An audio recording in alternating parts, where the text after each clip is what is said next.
ఇచ్చిన హామీలు అమలు చేయకుండా కాంగ్రెస్ ప్రభుత్వం కాలయాపన చేస్తుందంటూ మాజీ మంత్రి కడియం శ్రీహరి విమర్శించారు.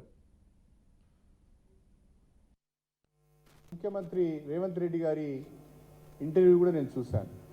ఆయన ఏమంటాడు, మేము తొందరపడుతున్నామని, అప్పుడే అధికారాన్ని కోల్పోయామనే అక్కస్తో మాట్లాడుతున్నామనే మాట ముఖ్యమంత్రి గారు మాట్లాడి తప్పించుకునే ప్రయత్నం చేస్తున్నాడు.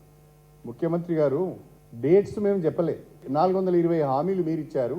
ఎన్నికలు కాకముందు మీరు ప్రకటించిన విధంగా, మీరు తేదీలు ఫిక్స్ చేసిన విధంగా వాటిని అమలు చేయాలని మాత్రమే మేము డిమాండ్ చేస్తున్నాం. అది మా అక్కసెట్లు అవుతుంది.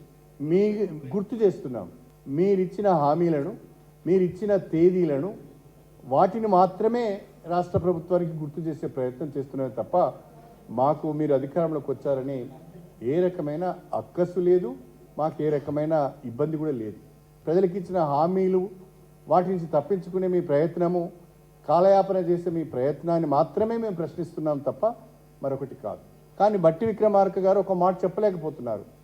దళిత బంధు అనే పథకం కొనసాగుతుంది. బీఆర్ఎస్ ప్రభుత్వం 10 లక్షల రూపాయలు మాత్రమే ఇచ్చింది, మేము దాన్ని 12 లక్షల రూపాయలకు పెంచాము. ఈ 12 లక్షల రూపాయలను కూడా పలానా నెల నుంచి పలానా రోజు నుండి లబ్ధిదారులకు ఇస్తాం. వాళ్ళ అకౌంట్లోకి వెళ్ళిన నిధులను కూడా ఫ్రీజ్ చేస్తున్నారు. అంటే దళిత బంధు పైన మీ